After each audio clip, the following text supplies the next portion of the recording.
Who do you think has been making foreign policy decisions in the United States?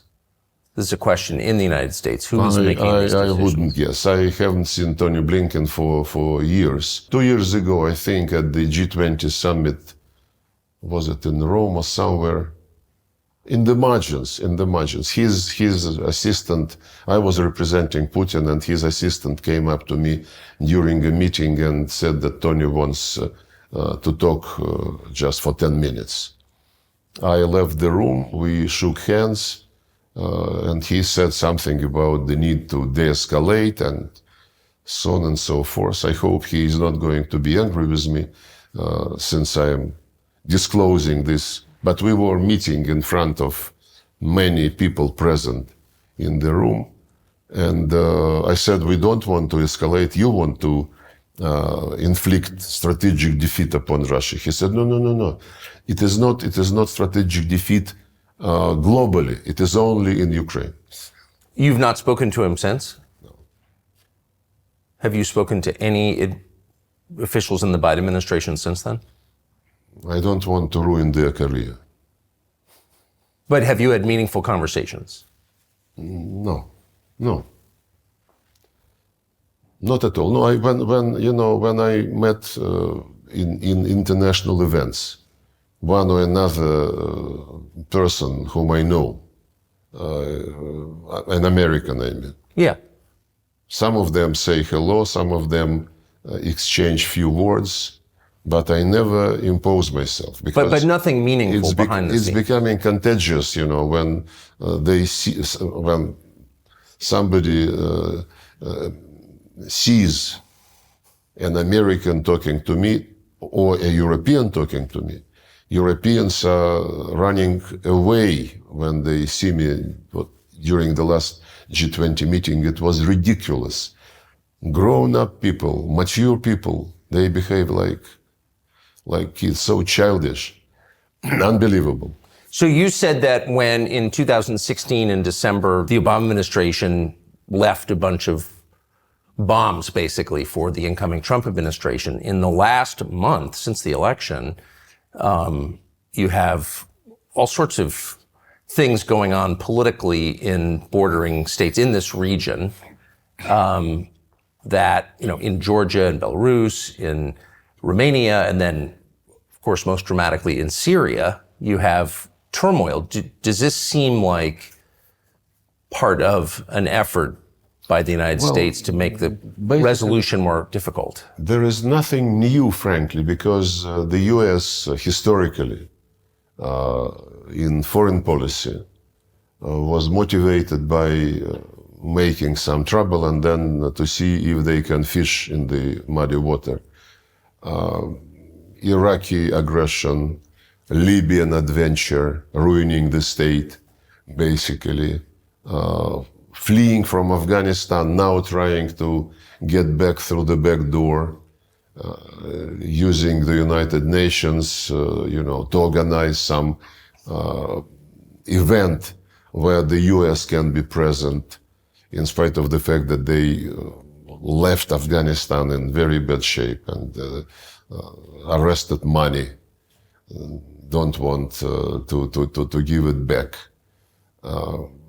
I think this is, if you analyze the American foreign policy steps, adventures, most of them is the right word.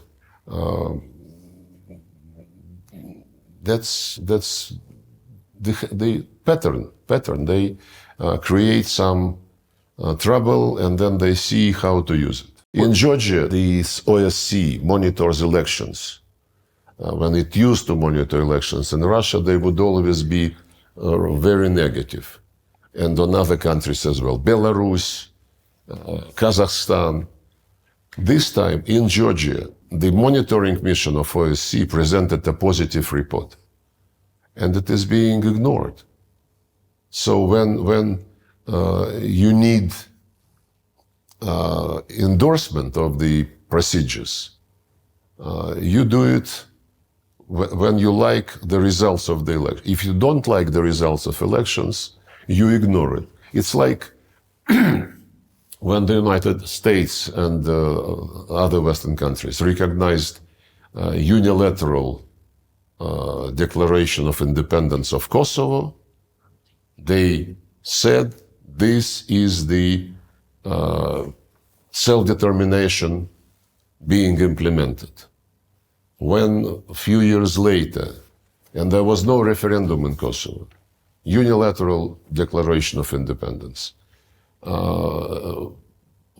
By the way, after that, the Serbs approached International Court of Justice, which ruled that, well, normally they are not very specific, in their judgment, but they ruled that unilateral, or rather, when part of a territory declares independence, it is not necessarily to be agreed with the central authorities.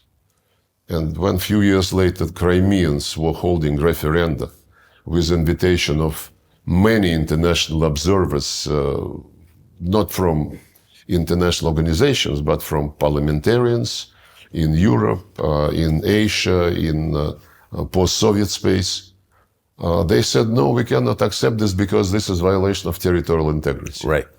You pick and choose.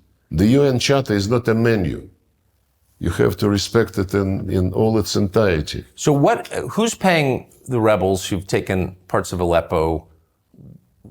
Is the Assad government in danger of falling? What is happening exactly in your view in Syria? Well, we had a deal when this crisis started, and we organized the Astana process of Russia, Turkey, and Iran. We meet regularly, and another meeting is being planned before the end of the year or early next year to discuss the situation on the ground. And the rules of the game is to help Syrians to come to terms with each other and to prevent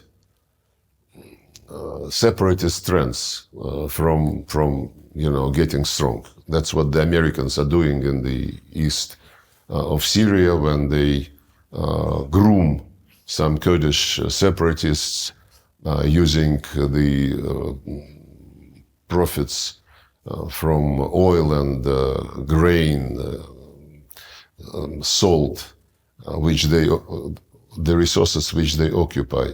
This Astana format is a useful combination of players, if you wish, and we're very much concerned. After this happened with Aleppo and surroundings, I had a conversation with the Turkish Minister of Foreign Affairs and with Iranian colleague.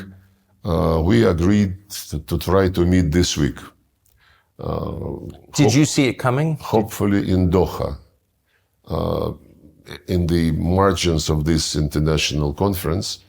We would like to discuss the need to come back to strict implementation of the deals on Idlib area, because Idlib de-escalation zone was the place from where the terrorists moved to take Aleppo.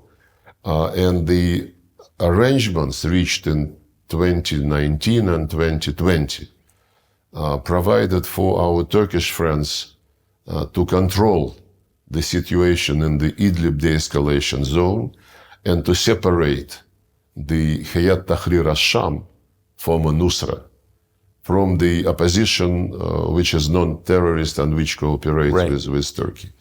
Apparently, it is not yet the. And another deal was the opening of M5 route from Damascus to Aleppo, which is also now taken completely by the terrorists.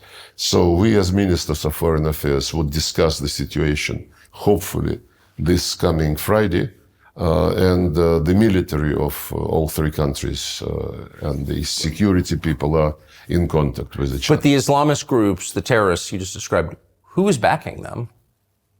Well, we have some information, and we would like to discuss with all our partners in this process the way to cut the channels of financing and arming them. The